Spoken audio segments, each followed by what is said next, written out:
इस कार्यक्रम के पुण्यार्चक हैं श्री नरेश सुखबीर सिंह जी जैन विसद, धर्मपत्नी किरण नरेश जैन, पुत्र व पुत्रवधू मानव नरेश जैन, अनुराधा मानव जैन, पुत्र मोहित नरेश जैन, पौत्र Vihan Manav Jain, Aahan Manav Jain, Sabarmati Ahmedabad 5, Visad detergents private limited Ahmedabad.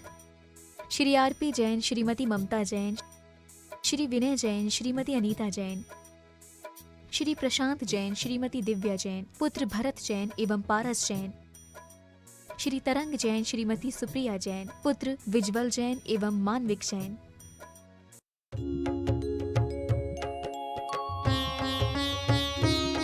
शंका समाधान। बोलिए देवादिदेव एक हजार श्री पार्श्वनाथ भगवान की जय जय जय। बोलिए समन संस्कृति उन्नायक प्रातः स्मरणीय संत शिरोमणि परम पूज्य 108 आचार्य गुरुवर विद्यासागर जी महामुनिराज की जय जय जय। बोलिए गुणायतन प्रणेता संघ का समाधान प्रवर्तक भावना योग प्रवर्तक प्रखर वक्ता परम पूज्य 108 मुनिवर श्री प्रमाण सागर जी मुनिराज की जय जय जय। बोलिए परम पूज्य 108 मुनिवर श्री अरह सागर जी मुनिराज की जय जय जय। प्रिय बंधुओं, शाश्वत शिक्षे समय शिखर स्थित गुणायतन परिसर में आयोजित आज के संघ का समाधान कार्यक्रम में यहाँ उपस्थित स्थानीय श्रद्धालुओं का तथा उन सभी श्रद्धालुओं का, दर्शकों का और श्रोताओं का जो आज यहाँ के आयोजित संघ का समाधान के कार्यक्रम का सीधा प्रसारण घर बैठे पारस चैनल, जिनवाणी चैनल एवं प्रामाणिक ऐप के माध्यम से देख सुन आनंद ले रहे हैं, उन सबों का मैं गुणायतन और श्री सेवायतन परिवार की ओर से हार्दिक हार्दिक अभिनंदन करता हूँ। प्रिय बंधुओं, जैसा कि आप लोग को विदित ही है कि शाश्वत शिक्षे समय शिखर जी में जिन धर्म की अचिंत्य युगांतकारी प्रभावना करने वाला आयतन गुणायतन का कार्य तीव्र गति से चल रहा है। गुणायतन जिन धर्म की प्रभावना के क्षेत्र में एक क्रांतिकारी पूर्ण चुनौतीपूर्ण एक अभिनव प्रयोग है, जिसमें आधुनिकतम तकनीक के माध्यम से जैन दर्शन के मौलिक सिद्धांतों को, आत्मा से परमात्मा बनने के संपूर्ण विज्ञान को, मिथ्या दृष्टि से लेकर सम्यक तक की जीवन यात्रा को, भगवान के स्वभाव शरण की प्रतिकृति को, भगवान के श्री विहार को, इन सभी प्रसंगों को आपको जीवंत रूप में देखने को मिलेगा जो आज तक विश्व में कभी हुआ नहीं। यह अपने ढंग का एक अनूठा और इकलौता प्रयास है। निश्चय ही वे बड़े सौभाग्यशाली होंगे जो ऐसे अनूठे और जिन धर्म की प्रभावना के अनमोल आयतन से जुड़ करके अपनी चंचला लक्ष्मी का सार्थक उपयोग करते हुए सातिशय पुण्य का अर्जन करेंगे। बंधुओं, यदि आप अभी तक इस अनूठे आयतन से नहीं जुड़ पाए हैं तो गुणायतन परिवार आपसे अनुरोध करता है कि आप शीघ्र ही गुणायतन कार्यालय से संपर्क करके इसकी विभिन्न सदस्यता योजना एवं विभिन्न निर्माण योजनाओं से अवगत होते हुए आप अपना उदारतापूर्ण सहयोग हमें प्रदान करें। आपकी उदारतापूर्ण सहयोग से ही हम इस महत्वपूर्ण आयतन को समय सीमा के अंतर्गत साकार कर सकेंगे। और बंधुओं, हमें अत्यंत प्रसन्नता आप प्रतिदिन की होने वाली शांति धारा के पुण्यार्जक का सौभाग्य प्राप्त करके भी हमारा हाथ मजबूत कर सकते हैं अपने उदारतापूर्ण सहयोग से। तो हमें आपको अवगत कराते अत्यंत प्रसन्नता हो रही है कि हमारे आह्वान पर प्रतिदिन गुणायतन से नए जुड़ने वाले सदस्यों की स्वीकार्यता आती चली जा रही है और आज भी हमारे पास कुछ स्वीकार्यताएँ आई हैं। मैं अवश्य उनके नामों का उद्घोषणा करूंगा और आपसे प्रेरणापूर्ण अनुमोदना की अपेक्षा करूंगा। बंधुओं, आज जुड़ने जा रहे हैं गुणायतन से संस्थापक सदस्य अर्थात ट्रस्टी के रूप में न्यू दिल्ली से श्री संजय जैन, श्रीमती ममता जैन, श्री शशांक जैन, श्री अर्चित जैन, श्रीमती प्रियवंदा लंबा जैन, सुश्री महिमा जैन, सुश्री नवीर जैन। हम आपकी उदारतापूर्ण समय का बहुत बहुत सम्मान करते हैं। और बंधुओं, 2,51,000 रुपये की राशि प्रदान करते हुए न्यू दिल्ली से ही जो पूर्व में स्तंभ थे अब सूत्रधार के रूप जो सूत्रधार थे अब स्तंभ के रूप में जुड़ने जा रहे हैं सीए पारितोष जैन, श्रीमती सुषमा जैन, श्वेता, नमन, शिल्पी, सौरव, काशवी आदि, कार्तिका, अनुज जैन आदि। और बंधुओं 1 लाख रुपए की राशि प्रदान करते हुए सूत्रधार सदस्य के रूप में जुड़ रहे हैं जयपुर राजस्थान से स्वर्गीय अजय कुमार बाकलीवाल की स्मृति में श्रीमती संतोष देवी बाकलीवाल, अमित, नीलम, नव्या, अतेन, संध्या, विराज, आशीष, श्वेता, कियान, कियारा बाकलीवाल। और बंधुओं झुमरी तिरैया झारखंड कोडरमा से श्री जय कुमार जी, तिसला जैन, रोहित, रिद्धि, निर्मल, प्रियंका, मनीष, नेहा, वंश, सायसा, अविका, दक्ष, विराज, वियांश एवं समस्त गंगवाल परिवार। और बंधुओं जगदलपुर से छत्तीसगढ़ से जुड़ रहे सूत्रधार सदस्य के रूप में श्री अविनाश जैन, श्रीमती रिम्पल जैन, संभव जैन, श्रीमती मंजू जैन, चार्ली जैन, आशी जैन, हर्षित जैन। और बंधुओं 11,000 रुपये की राशि प्रदान करते हुए निर्माण निधि के रूप में जुड़ने जा रहे हैं ग्वालियर से श्रीमती रेखा रानी जैन, श्री वैभव जैन। यद्यपि निर्माण निधि सदस्य की निर्धारित राशि 11,000 परंतु इन्होंने अपनी स्वेच्छा से 21,000 रुपये राशि प्रदान की स्थिति है। हम आपकी उदारता का बहुत बहुत सम्मान करते हैं। और इसी प्रकार अकलतरा से श्री सम्मी जैन, श्री सनत कुमार जैन ने भी 21,000 रुपया देकर निर्माण निधि सदस्य के रूप में जुड़े हैं। और शेष लोग जो 11,000 रुपये की राशि प्रदान करते हुए जुड़ रहे हैं निर्माण निधि के रूप में मदनगंज किशनगढ़ राजस्थान से श्री प्रकाश चंद भूतरा, श्रीमती मंजूलता भूतरा, नागपुर महाराष्ट्र से श्रीमती संध्या जैन, श्वेता जैन, सोनिया जैन, इंदौर मध्य प्रदेश से श्रीमती बसंती सोहनलाल सरावगी, श्री आलेख जैन, कोटा राजस्थान से श्री विमल कुमार जैन, श्रीमती वीणा जैन। और इम्फाल से एक सदस्य एक सज्जन गुप्त नाम से निर्माण निधि सदस्य के रूप में जुड़ने जा रहे हैं। इस प्रकार मैं और बंधुओं मंदिर निर्माण हेतु असम गुवाहाटी से श्रीमती पुष्पा देवी पाटनी और नासिक से श्री सुशील कुमार जैन, इन्होंने 11,000 रुपये की राशि प्रदान करते हुए हमें सहयोग प्रदान किया है। हम सभी आप लोगों का जो हमारे गुणायतन को सहयोग कर रहे हैं और नए सदस्य जुड़ रहे हैं, गुणायतन परिवार की ओर से उपका हार्दिक हार्दिक आभार व्यक्त करता हूँ। हाँ अच्छा बंधुओं सूत्रधार के रूप में ही जुड़ने जा रहे हैं 1 लाख रुपया की राशि प्रदान करते हुए अन्विका गोधा के जन्मदिन के उपलक्ष्य पर श्री सुशील संहिता जैन गोधा, अजय गोधा, स्टेफी गोधा, दक्ष गोधा।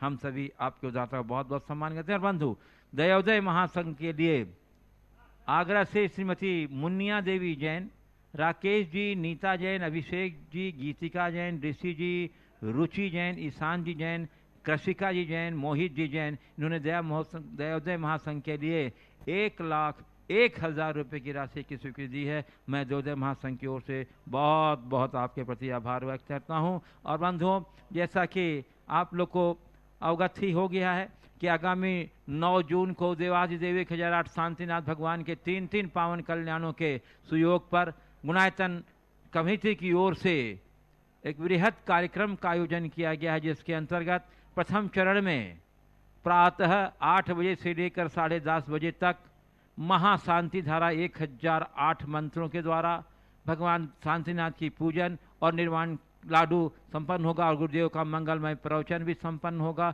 और इस सभी कार्यक्रम का प्रातःकालीन कार्यक्रम का सीधा प्रसारण जिनवाणी चैनल के माध्यम से होगा। बंधुओं आपके हाथों में साथी से पुण्य अर्जन करने का ये बहुत पावन सुयोग है। आप शीघ्रता से गुणायतन कार्यालय संपर्क करें। और बंधुओं मध्याह्नकालीन सत्र में जो अपराह्न 3 बजे से प्रारंभ होगा 5:30 बजे चलेगा और जिसके सभी कार्यक्रम का प्रसारण पारस चैनल द्वारा होगा। इसके अंतर्गत प्रथम बार वृहद शांति विधान जो मूल संस्कृत का होगा और जिसके सभी मंत्रों का उच्चारण पूज्य गुरुदेव के मुखारबिंद से होगा। बंधुओं बहुत ही पावन सुयोग है गुरुदेव। हाँ आप शीघ्रता से गुणायतन कार्य संपर्क करके अपना सौभाग्य सुरक्षित करें। और बंधुओं आज हमारे पास सूचना आई है शांति धारा के लिए, उस दिन की शांति धारा के लिए 51,000 रुपये की राशि निश्चित है गुणायतन समिति की ओर से। पहला नाम है गुवाहाटी से गुणायतन संस्था सदस्य डॉक्टर CA संतोष जी काला, धर्मपत्नी श्रीमती सरिता जी काला, पुत्र श्यान जी काला, पुत्री स्वाति जी पाटनी, दामाद संदीप जी पाटनी। दूसरा नाम है इम्फाल मणिपुर से गुणायतन निर्माण मित्र परिवार श्री पुष्प जी रारा, श्रीमती पुष्पा देवी रारा, ऋषभ रारा, प्रियांशी रारा। तीसरा नाम है हैदराबाद से गुणायतन सूत्रधार सदस्य श्रीमती सरोज सिंघई, अंकित जी, प्रीति जी, अहाना जी सिंघई। और बंधुओं कोल्हू वाले मुजफ्फरनगर से श्रीमती शोभा जी, धर्मपत्नी श्री मनोज कुमार जी, श्री प्रशांत जी, श्रीमती पूजा जी, अनुभव जी, दीप्ति जी, अक्षत जी, आंचल जी एवं समस्त जैन गुप्ता परिवार। और गुड़गांव हरियाणा से श्री कमल कुमार जैन, श्रीमती अनिता जैन, वरुण जैन, गरिमा जैन, गौरव जैन, आकांक्षा जैन, तीशा जैन, अन्य जैन सब परिवार। इन सभी महानुभावों ने उस दिन 51,000 रुपये की राशि प्रदान करते हुए शांति धारा के संपन्न करने का सौभाग्य प्राप्त किया है। हम आपकी सौभाग्य की भूरी भूरी सराहना करते हैं और साधुवाद देते हैं। चलिए मैं आपको लिए चरणों संघ का समाधान की और इसके पूर्व हम लोग सभी मिलकर पूज्य को चरण कमलों में त्रिवार नमोस्तु निवेदित करते हुए उनके मंगल में आशीर्वाद से अपने को अभिषेक करके साथ करेंगे। तो चलिए हाथ जोड़िए, मस्तक झुकाइए और मेरे साथ बोलिए नमोस्तु गुरुदेव, नमोस्तु गुरुदेव, नमोस्तु गुरुदेव। और मैं प्रथम प्रश्न के लिए आमंत्रित कर रहा हूँ यहाँ उपस्थित 10वीं प्रतिमाधारी बाल ब्रह्मचारिणी बहन सविता दीदी को, और उसके बाद तैयार रहेंगे। श्रेष्ठ धर्मानुराग में रत परम पूज्य मुनिश्री के चरणों में कोटि सह नमन।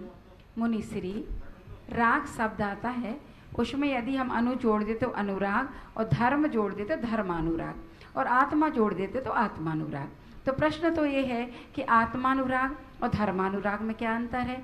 और दूसरा प्रश्न ये भी है कि धर्मानुराग की प्रवृत्ति कैसी होती है और धर्मानुराग कैसा होना चाहिए। मुनिश्री आपके श्रीमुख से इन शंकाओं का समाधान करना चाहते हैं। राग अनुराग दोनों में अंतर पहले समझेंगे, तब फिर धर्मानुराग और आत्मानुराग को अच्छे से समझा जा सकता है। किसी के प्रति लगाव विशेष का नाम राग है, और किसी के प्रति श्रद्धा से प्रेरित होकर झुकाव करने का नाम अनुराग है। राग मोह भाव का पोषक है, अनुराग भक्ति या प्रेम भाव की अभिव्यक्ति है। राग में स्वार्थ की प्रबलता होती है, अनुराग में श्रद्धा और प्रेम की अभिव्यक्ति होती है। जब हम किसी धर्म या धर्मी के प्रति झुकाव अपना उत्पन्न करते हैं और वह भी विशिष्ट प्रेम, श्रद्धा या भक्ति से प्रेरित होकर, तो वह धर्मानुराग बन जाता है। धर्मी के प्रति अनुराग भी धर्मानुराग है, और धर्म के आयतनों के प्रति होने वाला अनुराग भी धर्मानुराग है। ये अनुराग है जिसमें केवल श्रद्धा और प्रेम प्रेरित झुकाव है। और आत्मानुराग, आत्मा के प्रति लगाव हो जाना आत्मानुराग है। आत्मा से विशेष नेह जुड़ जाना, लगाव हो जाना, आत्मा की धुन जग जाना, ये आत्मानुराग है। तो आत्मानुराग हमें मोक्ष मार्ग में आगे बढ़ाता है, धर्मानुराग हमें पाप से बचाता है, और राग हमें संसार में डुबाता है। दोनों में अंतर आप पूछोगे, राग में, धर्मानुराग में और आत्मानुराग में क्या अंतर है, तो मैं कहूँगा कि राग शाम की लाली है, धर्मानुराग सुबह की लाली है, और आत्मानुराग उगते हुए सूर्य का प्रकाश है जो जीवन को आगे बढ़ा सकता है। इसलिए हम राग से वैराग्य की ओर बढ़े, बीच में ये अनुराग है। धर्मानुरागी की प्रवृत्ति कैसी है? धर्मानुरागी की प्रवृत्ति, बहुत अच्छा सवाल है। जो धर्म का अनुरागी है उसके आचरण में, व्यवहार में और विचारों में धर्म की झलक दिखनी चाहिए। जिसके प्रति हमारा अनुराग होता है, हम हर पल हर छवि में उसका रूप देखना चाहते हैं। यदि मेरे हृदय में धर्म के प्रति सच्चा अनुराग है तो उसकी झलक मेरे हर क्रिया में दिखनी चाहिए।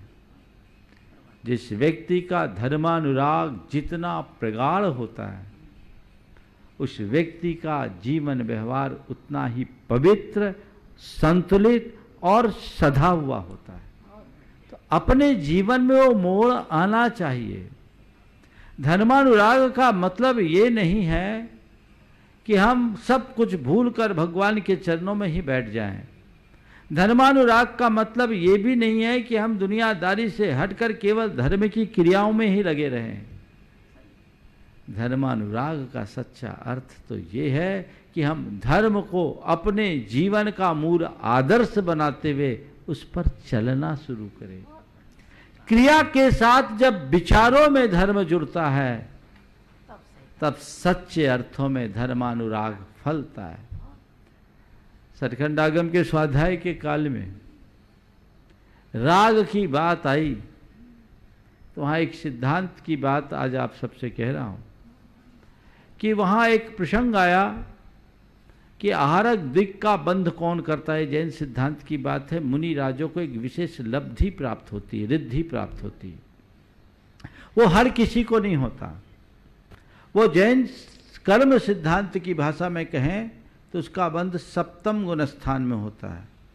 सप्तम गुणस्थान से प्रारंभ होकर 8वें गुणस्थान तक चलता है, यानी एक प्रकार की वीत राग अवस्था में। पर मैं अचंभित रह गया पढ़कर, उसके बंध का कारण क्या है? तो आचार्य वीरसेन महाराज ने कहा, तिथैर आयरी बहुश्रुत पवेनानुरागो आहार दुगस्स पच्चवो होदी। तीर्थंकर, आचार्य, बहुश्रुत उपाध्याय और प्रवचन, जिन शासन का अनुराग आहारक दिक् लब्धि को प्रदान करता है। तो ये अनुराग है जो धर्म के साथ जुड़ा हुआ है, जिसमें सात्विक स्नेह की अभिव्यक्ति है और कुछ नहीं।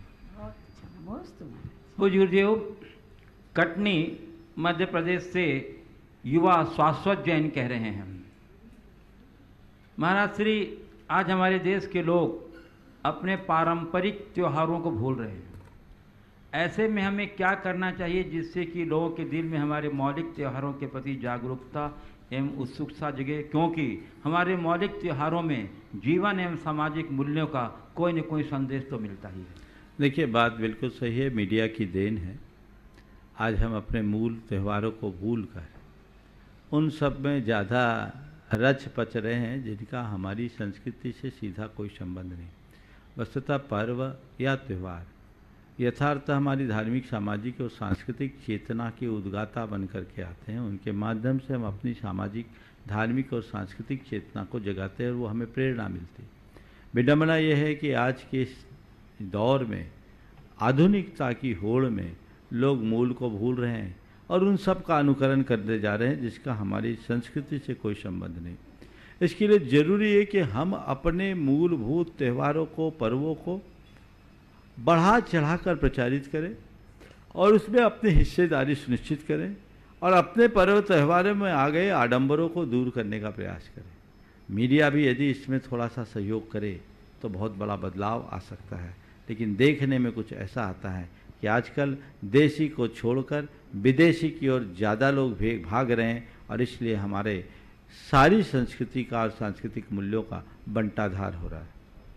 पूज्य गुरुदेव, कानपुर उत्तर प्रदेश से श्री अमर वाजपेयी कह रहे हैं, गुरुवरों को हमारा आभार भरा नमस्कार। वियोग के दुख से बचने के लिए परिवारजनों से मोह मुक्त प्रेम कैसे करें और जीवन में संयोगों के सुख का आनंद लेना चाहिए या नहीं? वियोग के दुख से बचने के लिए परिवारजनों से मोह मुक्त प्रेम कैसे करें और संयोगों का आनंद लेना चाहिए या नहीं? देखिए, मोहमुक्त प्रेम का सीधा सीधा सा उपाय है। जीवन की वास्तविकता को सामने रख करके चलो और ये मान करके चलो सब क्षण भंगुर संयोग है। आप अपने घर में रहते हो और होटल में भी रहते हो, दोनों की मानसिकता क्या समान होती है? साधारण से घर में भी आपके मन में स्वामित्व का भाव होता है क्योंकि आपने उसे अपना मान रखा है, वो आपका स्थायी निवास है। पर जब कभी होटल में जाते हो, 5 स्टार सुविधाएं भी वहां क्यों ना हो, वहां आप रहते हो तो बस ठीक है, उसके प्रति आपके मन में आसक्ति नहीं होती, लगाव नहीं होता। होटल जाते समय बहुत खुशी नहीं और होटल से बाहर निकलते समय बहुत तकलीफ नहीं। क्यों? क्योंकि आपने मान रखा ये होटल मेरा नहीं है और हम यहाँ 4 दिन के लिए आए हैं। बस यही उदाहरण पर्याप्त है। ये समझो कि मेरे साथ जो कुछ भी जुड़ा है वो महज संयोग है, मेरा नहीं है और सब क्षणभंगुर है। मेरी जिंदगी 4 दिन की है, जब तक यहाँ रहना है रहो, पर मान करके चलो ये सब अस्थायी है, क्षणभंगुर है, टेम्परेरी है, आना है जाना है, लगा हुआ है। ऐसी भावना अगर अंतर मन में जगेगी तो तुम्हारे हृदय में किसी के प्रति मोह नहीं होगा, प्रेम और प्रेम प्रेरित राग रह सकता, अनुराग रह सकता है। संत कहते सबके साथ रहो पर स्वयं में रमो। संयोगों को संयोग मानकर जितना बने उसका उपयोग करो, उपभोग करो, पर उसमें स्वामित्व का भाव अपने मन में ना आने दो। यदि ऐसा आप करने में सक्षम होंगे तो संयोग से हर्ष नहीं होगा और वियोग से व्याकुलता भी नहीं होगी। सुख दुख दोनों से आप बच जाओगे और वह आपके जीवन को एक नई ऊंचाई देने में समर्थ बनेगी।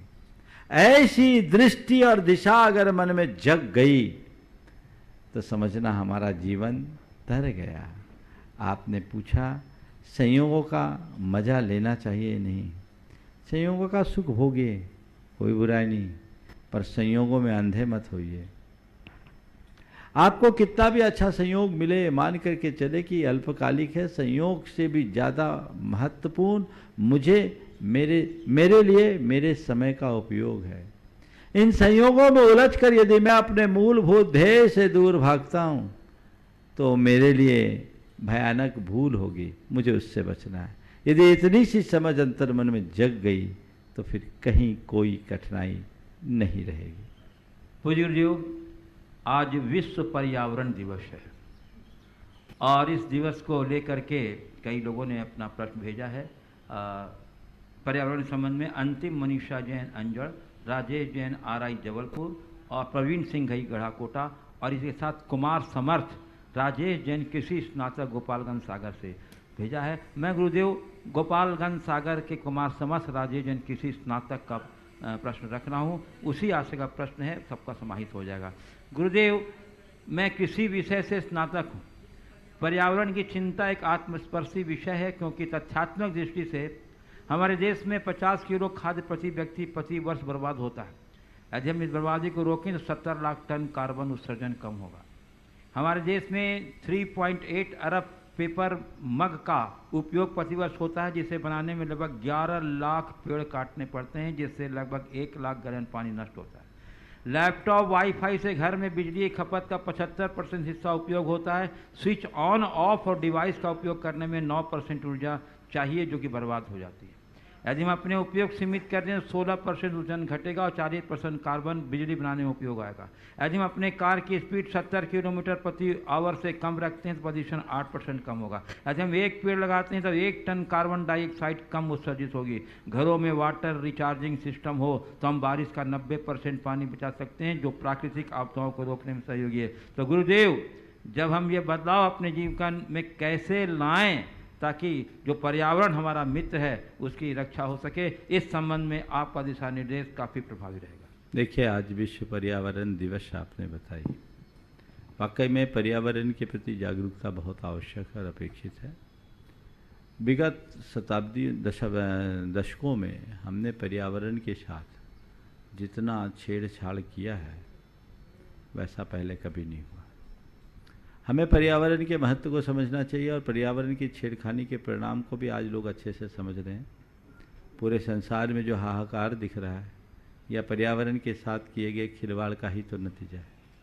तो हमें चाहिए कि हम पर्यावरण के साथ मैत्रीपूर्ण संबंध बना करके चलें और ऐसा कोई काम न करें जिससे पर्यावरण के में किसी भी प्रकार का नुकसान पहुँचे। आपने जितनी बातें कही है, यदि इन बातों पर लोग अमल करें तो हमारे पर्यावरण की समस्या बहुत अंशों में ठीक हो सकती है। मैं आप सबसे यही कहना चाहूँगा आज के संदर्भ में, पर्यावरण की रक्षा का प्रयत्न करें, बहुत अच्छी बात है, पर प्रथम चरण में इतना भी कर ले कि हम पर्यावरण से खिलवाड़ नहीं करेंगे तो बहुत बड़ा काम होगा। खिलवाड़ रुक जाए तो रक्षा तो अपने आप हो जाएगी। लोग 24 घंटे खिलवाड़ खेलते हैं, उनका पर्यावरण के प्रति जैसी जागरूकता होनी चाहिए वैसे नहीं होती। कहने को कह देते हैं लेकिन जल का, ज़मीन का, पेड़ों का, हवा का कितना दुरुपयोग कर रहे हैं। हमें इन सब का उतना ही प्रयोग करना चाहिए जहाँ आवश्यक है और उपेक्षित है। अपने जीवन में जब हम संयम रखेंगे तभी पर्यावरण की सही सुरक्षा हो सकेगी और पर्यावरण की सुरक्षा के बाद ही हम अपने जीवन का पथ प्रशस्त कर सकेंगे। वो गुरुदेव, टीकमगढ़ मध्य प्रदेश से गुणायतन ट्रस्टी श्री अखिलेश मीना सदभैया नमोस्तुपूर्वक कह रहे हैं, गुरुदेव आज शादी की सालगिरह, आपके आशीर्वाद का सपरिवार आकांक्षी हूँ। गुरुदेव, अपने गृहस्थ जीवन की जिम्मेदारी निभाते हुए युगल रूप में हम दोनों ने 39 वर्ष पूर्ण किए, तो अब हमारी अपने प्रति क्या जिम्मेदारी होती है और उसे कैसे पूरी करनी चाहिए? जिन्होंने दाम्पत्य जीवन के साथ 39 वर्ष पूरे कर दिए, एक बहुत सफलतापूर्ण जीवन माना जाएगा दाम्पत्य के संदर्भ में। पर अब उनको ये चाहिए कि हमने अपनी पहली पारी पूरी कर ली, एक दायित्व पूरा कर लिया, अब हमें अपने प्रति अपने उत्तरदायित्व का निर्वहन करना चाहिए। जिनके बच्चे बड़े हो गए, काम धंधे को संभालने में समर्थ हो गए, उन्हें चाहिए कि अपने व्यापारिक दायित्वों से स्वयं को मुक्त रखें और बच्चों को उस दायित्व को सौंपें। और पारिवारिक दायित्व भी यदि घर के परिवार में बहुओं ने, बेटों ने संभाल लिया है तो हम भी स्वयं के पारिवारिक दायित्व से अपने आप को मुक्त करें और अपना जीवन जितना बन सके परमार्थ के कार्य में जुड़ करके बिताएं। हम धर्म ध्यान करें, संयम के क्षेत्र में आगे बढ़ें। वानप्रस्थी जीवन जीने का ये समय आ गया है। जो 60 को पार कर गए हैं उन्हें चाहिए कि अपने जीवन में एक बहुत बड़ा मोड़ लाए और उस मोड़ के साथ अपने जीवन को सम्यक दिशा दे करके चले, तभी अच्छा काम हो। गुरुदेव, हमारी गुणायतन ट्रस्टी अखिलेश सदभैया जी के पूज्य पिता श्री बाबूलाल जी ने एक जिज्ञासा प्रस्तुत की है कि गुरुदेव, आत्मा और शरीर दोनों भिन्न भिन्न है। सुख एवं दुख शरीर को होता है, आत्मा को नहीं, ऐसा गुरुजनों से सुना है। परंतु गुरुदेव, वेदन तो आत्मा ही करती है, ऐसा क्यों? जैसा आत्मा को दुख महसूस ही न हो, ऐसा क्या उपाय है? बात सही है, सुख दुख शरीर में होता है पर अनुभव आत्मा करते, इसलिए करते कि आत्मा भी शरीर के साथ है और अनुभव आत्मा शरीर के साथ जुड़ी है, इसलिए अनुभव होता है, पर होए कोई ज़रूरी नहीं। अगर हम अपने चित्त को उधर से मोड़ लें तो सुख दुख घटित होने के बाद भी हम उसके अनुभव से दूर रहेंगे। आप अपने जीवन के अनुभवों को पलट कर देखें। कई बार भयानक सिर में दर्द हो और वो दर्द से पीड़ा भी हो, छटपटा भी रहे हो, लेकिन अचानक किसी दूसरे काम में लग जाओ और चित्त मुड़ जाए तो दर्द का एहसास होता है क्या? बिल्कुल नहीं। दर्द अभी है लेकिन अनुभव नहीं हो रहा है। क्यों? ध्यान कहीं और है। जब तक आपका ध्यान शरीर पर केंद्रित होगा, शरीर की पीड़ा आपकी अपनी पीड़ा बन जाएगी, और जिस व्यक्ति का ध्यान उसकी आत्मा पर केंद्रित हो जाता है वो शरीर की पीड़ा घटने के बाद भी स्वयं को पीड़ित महसूस नहीं करता, और यही उसके जीवन के लिए एक बड़ी उपलब्धि बन जाती है। पूज्य गुरुदेव, जबलपुर मध्य प्रदेश से गुणायतन ट्रस्टी श्री अरविंद राजा एवं श्रीमती सुनीता जैन नमोस्तुपूर्वक कह रही हैं, गुरुदेव आज हमारी शादी की 34वीं वर्षगांठ है। आशीर्वाद की कामना सहित मेरी जिज्ञासा ये है कि एक बार हमें एक जगह पढ़ने में आया कि भय एक कमजोरी है, अतः निर्भयता की शिक्षा देना ही धर्म की शिक्षा है। परंतु गुरुदेव, हम लोगों को धर्म की शिक्षा तो नरक तिर्यंच आदि गतियों के दुख, संसार के दुख से डराकर ही दी जाती है, फिर निर्भयता की शिक्षा ही धर्म शिक्षा है, ये कैसे? और अब हम संसार के भय से मुक्त होकर निर्भयता की ओर कैसे बढ़ें? देखिए, भय दो तरह का है, एक नकारात्मक, दूसरा सकारात्मक। लोक में लोकजन परिस्थितियों को देखकर जो हमारे मन में भय होता है, जिससे व्यक्ति को मरने से डर लगता है, अपने जीवन में किसी प्रकार की आपत्ति विपत्ति के नाम पर डर लगता है, अपनी छवि खराब होने का नाम पर डर लगता है, नौकरी पैसा छूट जाने के नाम पर डर लगता है, दुर्घटना घट जाने के नाम पर डर लगता है। ये भय एक दुर्बलता है, जो एक नकारात्मक आवेग है और ये मनुष्य के पतन का कारण है। लेकिन दूसरा भय पाप का भय, कानून के उल्लंघन का भय, गलत कार्य करने का भय, ये एक सकारात्मक संकेत है। सड़क चल रहे हैं, आपके मन में अगर ये भय न रहे कि कहीं दुर्घटना भी हो सकती है, मुझे सावधानी से चलना है, तो आप कभी सतर्क नहीं होंगे। लेकिन गाड़ी चलाते समय यदि आपके मन में यही हो जाए, मैं गाड़ी तो चला रहा हूँ, मुझे कहीं डर लग रहा है, मेरे बस का नहीं है, मैं गाड़ी चला रहा हूँ, हाथ कांप रहा है, एक्सीडेंट ना हो जाए, तो एक्सीडेंट जरूर होगा। तो यही भय के दोनों रूप है। एक भय वह है जो हमें अंदर से व्याकुल बनाता है, और एक भय वो है जो हमें पाप से हटाकर धर्म के मार्ग में लगाता है। जहाँ तक स्वर्ग और नरक की बात है, नरकों के दुखों के भय की बात है, वो भय नहीं है, जीवन की वास्तविकता का संदेश है कि तुम जिस यात्रा में चल रहे हो वहाँ किस पड़ाव में क्या घटना है, इसे देखो। और यदि इसी चक्कर में लगना है तो तुम्हारे साथ यही होता रहेगा, और यदि इससे बचना चाहते हो तो अपना रास्ता बदल लो। जैसे सड़क पर चलते समय कहीं कोई दुर्गम घाटी दिख रही है, और उस दुर्गम घाटी के लिए संकेत दिख रहा है कि आगे दुर्गम घाटी है, सावधान। रास्ते में भयानक जंगल आ रहा है और जंगली जानवरों का चित्र दिख रहा है। ये सब चित्रण आपको डराने के लिए है या आपको सतर्क करके यात्रा को सफल बनाने के लिए? किस लिए? डराने के लिए तो नहीं है ना, सतर्क करके यात्रा को सफल बनाने के लिए। किस विधि से आप सावधान हो जाओगे, गाफिल नहीं होगे, तो आप सफलतापूर्वक अपनी यात्रा को पूरी कर लोगे, यही है ना। लेकिन ये जरूरी भी है।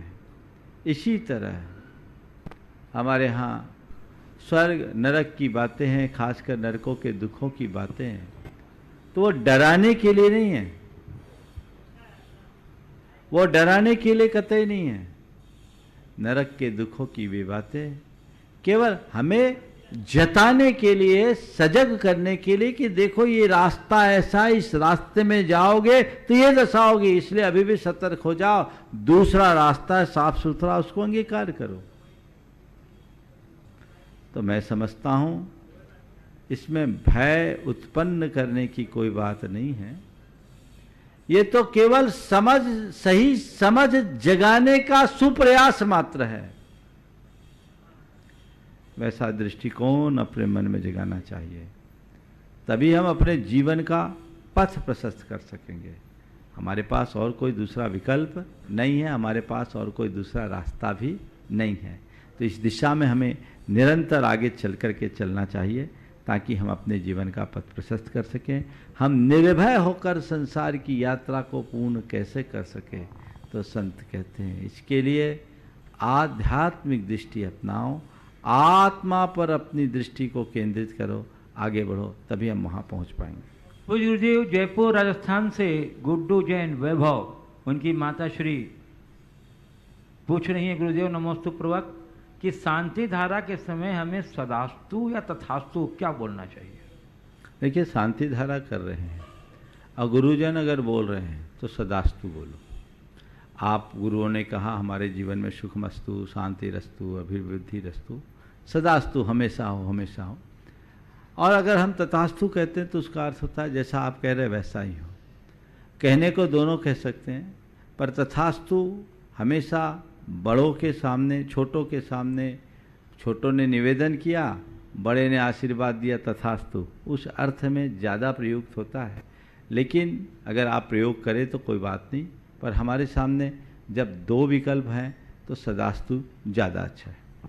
पूज्य गुरुदेव, सतना से श्री इंजीनियर रमेश जी नमोस्तु पूर्वक कह रहे हैं, गुरुदेव भवन नहीं भावना भी सुंदर होनी चाहिए, साधन नहीं साधना भी सुंदर होनी चाहिए, दृष्टि नहीं दृष्टिकोण भी सुंदर होना चाहिए, तन नहीं मन भी सुंदर होना चाहिए, चित्र नहीं चारित्र भी सुंदर होना चाहिए।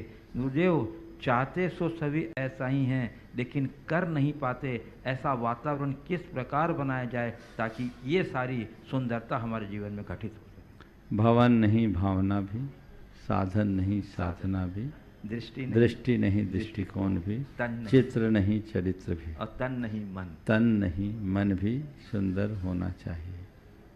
मैं इसके लिए एक ही बात कहूँगा,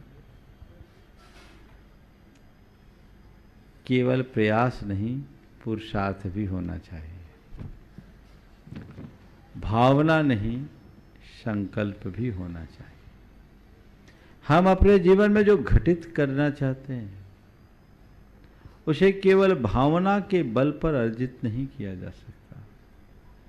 उसे अर्जित करने के लिए, उसे उपलब्ध करने के लिए हमें वैसा संकल्प भी लेना हो, और जब तक हम वैसे संकल्प से नहीं बंधते तब तक जीवन को बदल नहीं सकते।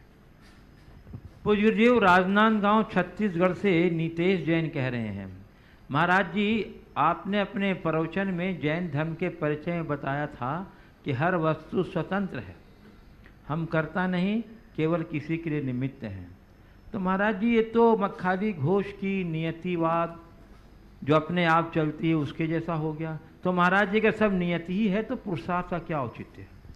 मैं समझता हूँ हमारी बात को समझने में थोड़ी चूक हो गई, इसलिए ऐसा बोल रहे हैं। नियतिवाद में और अकर्तावाद में बुनियादी अंतर है। नियतिवाद ये कहता है सब कुछ नियत है, और अकर्तावाद कहता है कि नहीं, वस्तु का परिणमन अपने अपने स्वभाव से होता है, तुम निमित्त हो, तुम कर्ता नहीं हो। हर वस्तु अपना कर्ता स्वयं है। नियतिवाद में तो स्वयं का कर्तृत्व भी खत्म हो जाता है। मैं अपनी इच्छा, मैं अपनी भावना, मैं अपने संकल्प के बल पर अपने जीवन में बदलाव ला सकता हूँ, पर मुझे कोई दूसरा नहीं बदल सकता, नहीं मैं किसी दूसरे को बदल सकता हूँ। ये अकर्तावाद का सिद्धांत है। पर नियतिवाद कहते हैं मेरा जो होना वो भी तय है और जो नहीं होना वो भी तय है। इसलिए इन दोनों में बुनियादी फर्क समझना चाहिए।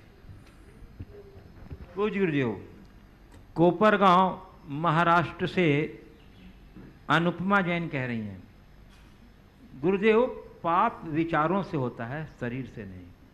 फिर भी सारे पापों की सजा शरीर क्यों भोगता है, और मरने के बाद भी सभी आत्माएं शरीर को ही भोगनी क्यों पड़ती? बहुत अच्छा सवाल है। पाप विचारों से होता है, शरीर से नहीं, पर सारी पीड़ा शरीर को भोगनी पड़ती है। और मरने के बाद भी शरीर को, मरने के बाद भी सारी यातनाएं शरीर को जलाया इसी को जाता है। ऐसा क्यों होता है? देखो ऐसा है, लोहा है ना, लोहा जब टेढ़ा हो जाता है तो उसे सीधा करने के लिए उसे पहले तपाया जाता है, लाल होता है, और लाल होने के बाद उसे घन मार करके सीधा किया जाता है। लाल लाल अग्नि हो गई, पीटा जा रहा है लोहा को, पर साथ में चोट खाती अग्नि। क्यों? क्योंकि उसने लोहे का संग प्राप्त कर लिया। शरीर और आत्मा का गठबंधन अनादि से है।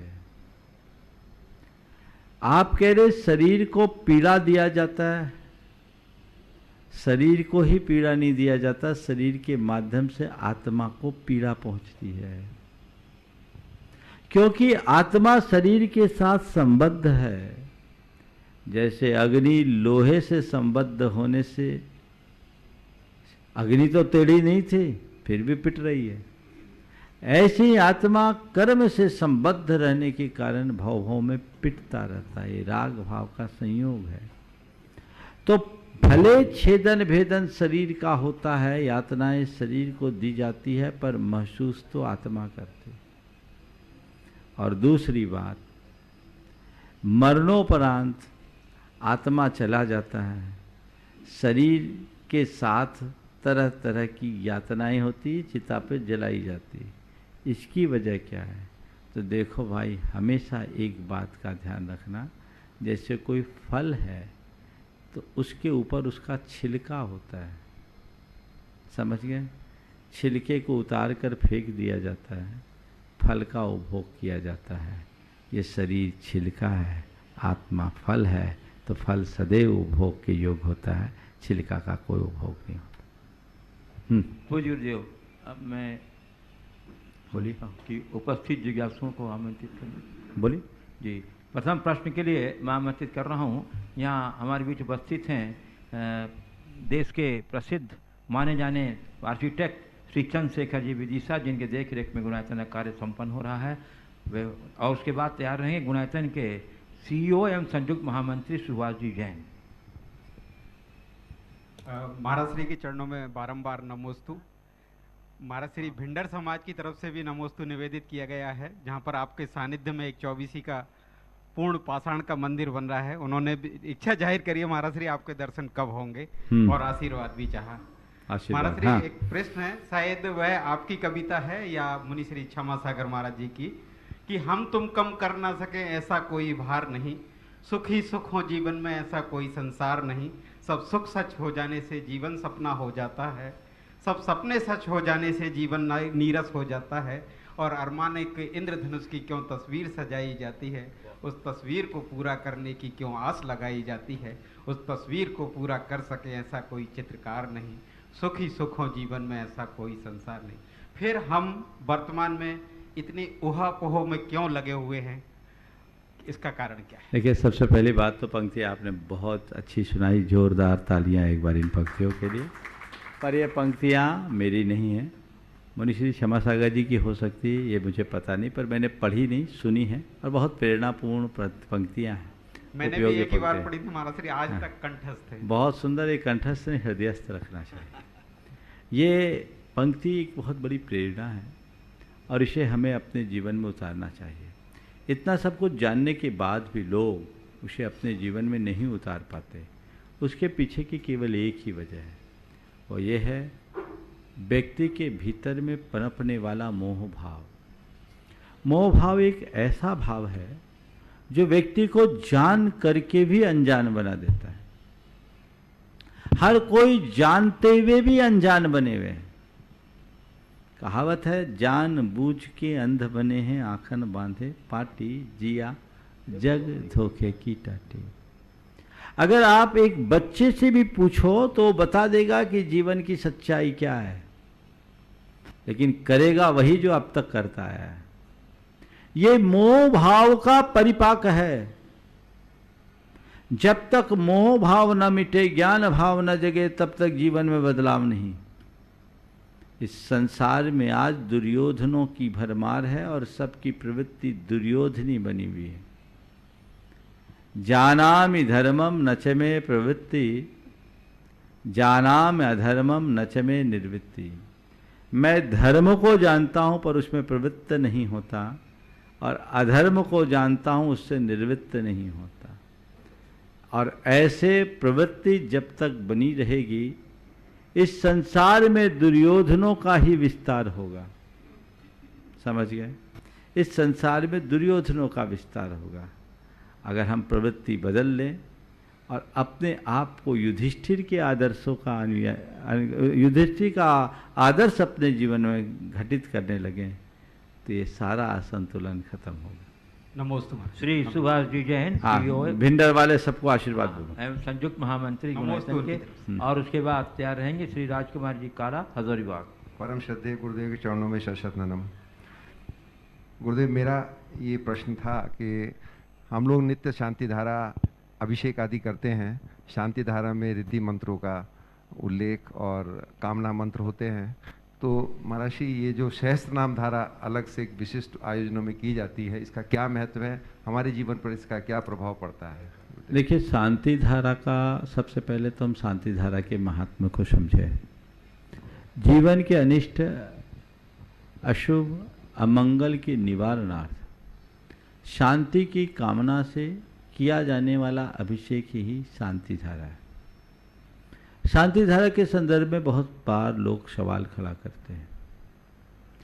हम अपने शास्त्रों को जब पढ़कर देखते हैं तो इसका सबसे प्राचीन उल्लेख मुझे देखने को मिला आदि पुराण में। आदि पुराण में 2 प्रसंगों में शांति धारा का उल्लेख मिलता है। वहाँ शांति धारा शब्द तो नहीं है, लेकिन उससे शांति धारा की पुष्टि होती है।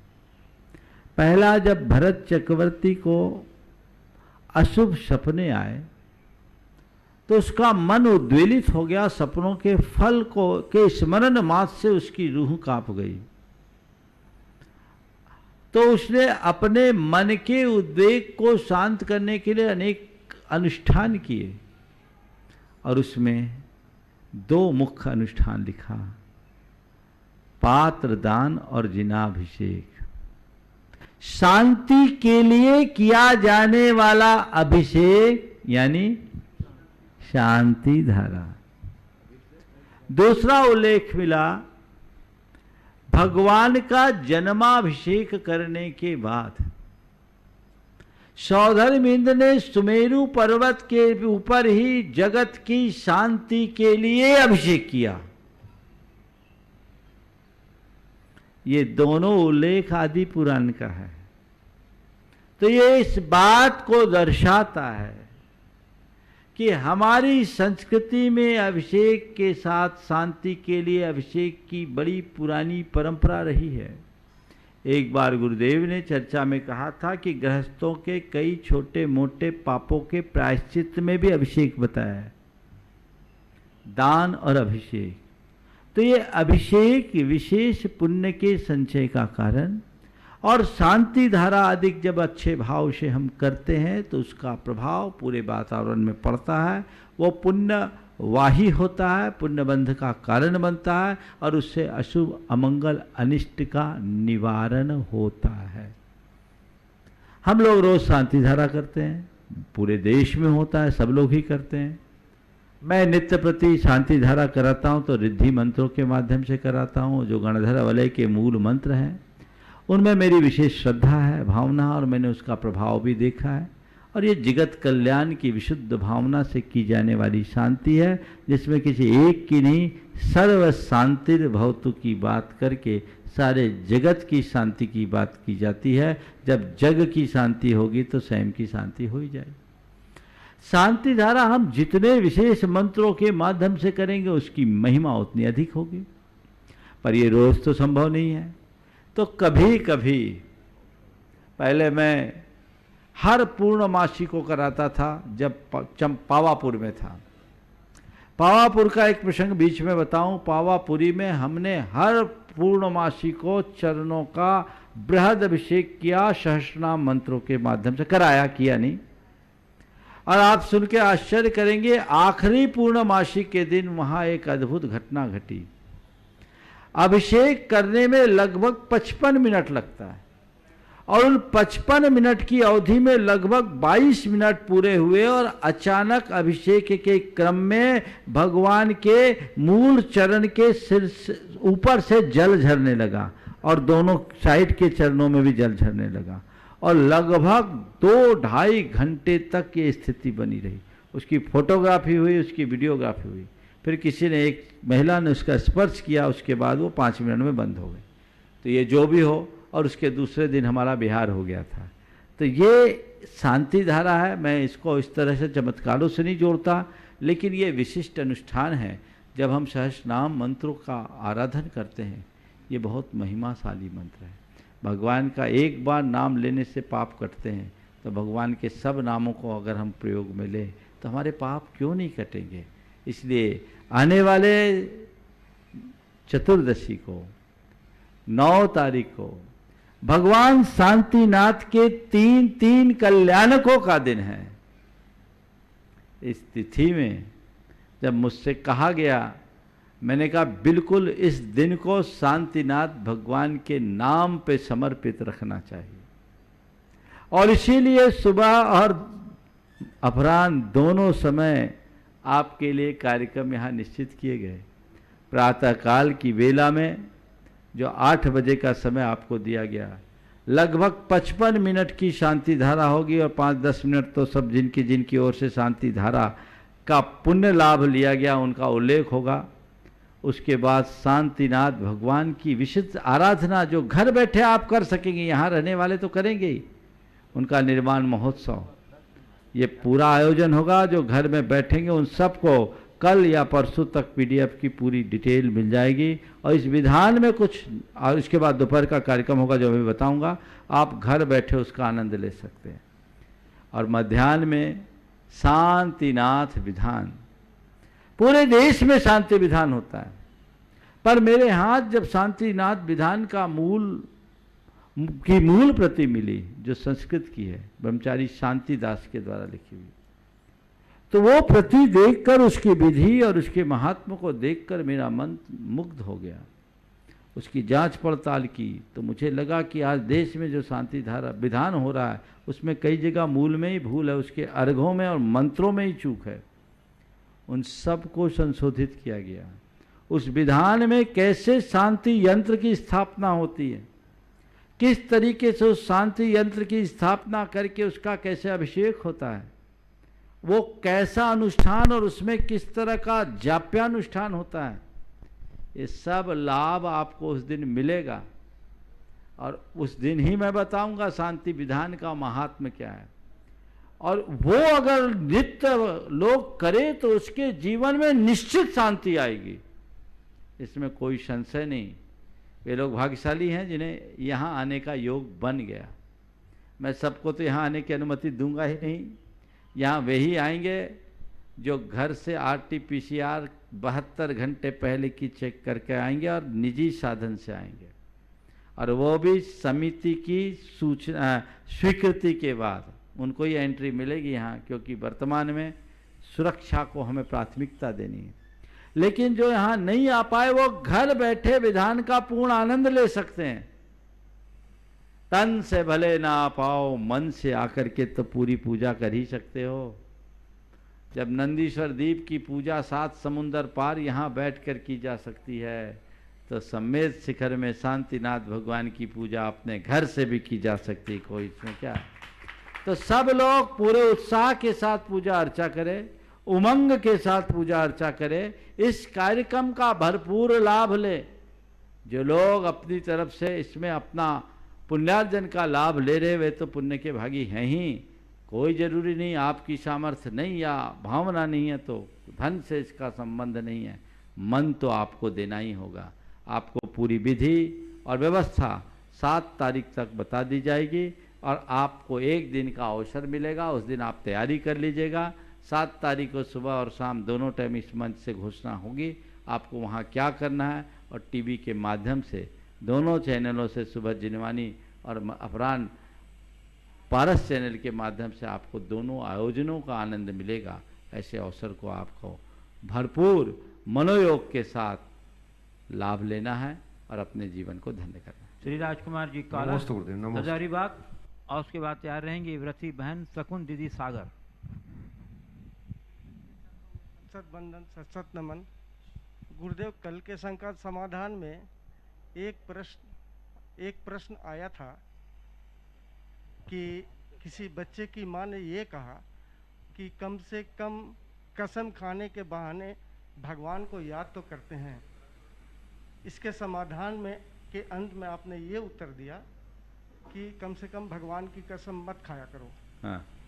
मेरी जिज्ञासा ये है कि आज ज़्यादातर लोग 2 ही कसमें खाते हैं, भगवान की कसम और माँ की कसम। हाँ।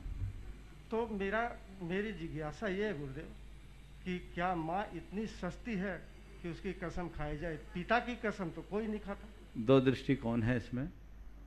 कसम या तो उसकी खाई जाती है जिसके प्रति हमारा कोई लगाव नहीं, या कसम उसकी खाई जाती है जिसके प्रति हमारा विशेष लगाव। अब दोनों भी समझ लो। अगर सकारात्मक रूप में लेते हैं तो हम ये मान सकते हैं कि माँ और भगवान के प्रति ज़्यादा लगाव होने के कारण माँ की कसम, भगवान की कसम खाते हैं, या फिर उनसे मतलब न होने के कारण। चलिए। प्रति बहन शकुन दीदी सागर, और उसके बाद तैयार रहेंगे श्री देवेंद्र कुमारी जैन, गया बिहार। ओम।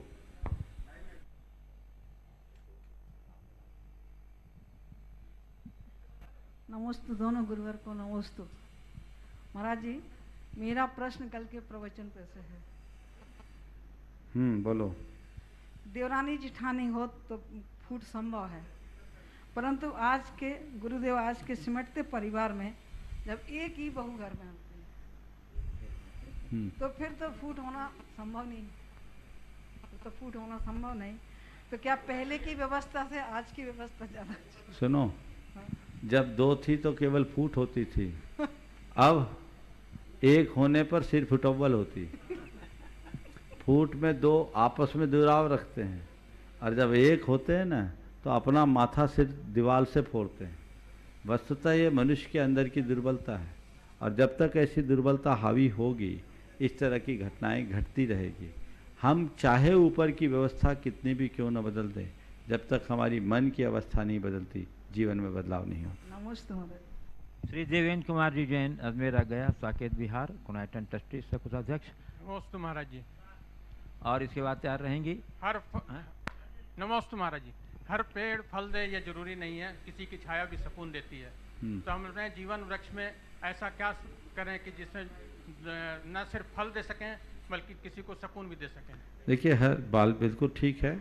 कम से कम हम या तो फल देने लायक बने या छाया देने लायक बने, कम से कम सूखा ठूंठ ना बने। जीवन को इतना हरा भरा बना ले, और अगर ठीक तरीके से हमारी जड़ें गहरी होगी और हरी होगी तो हम फल भी देंगे और छाया भी देंगे। लेकिन ठूंठ बन जाएंगे तो कुछ भी नहीं होगा। जब तक मनुष्य के भीतर मानवीय मूल्यों की स्थापना नहीं होती, वो अपने जीवन को सफल और सार्थक बनाने में समर्थ नहीं होता। समय हो गया, यहीं पर विराम। बोलिए परम पूज्य आचार्य गुरुवर श्री विद्यासागर महाराज। हेलो। बोलिए परम श्री प्रमाण सागर जी महाराज की जय।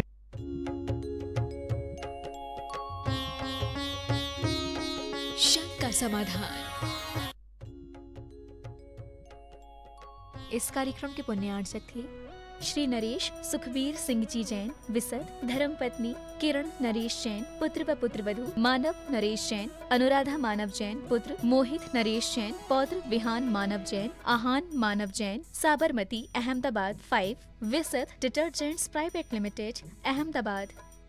श्री आरपी जैन, श्रीमती ममता जैन, श्री विनय जैन, श्रीमती अनीता जैन, श्री प्रशांत जैन, श्रीमती दिव्या जैन, पुत्र भरत जैन एवं पारस जैन, श्री तरंग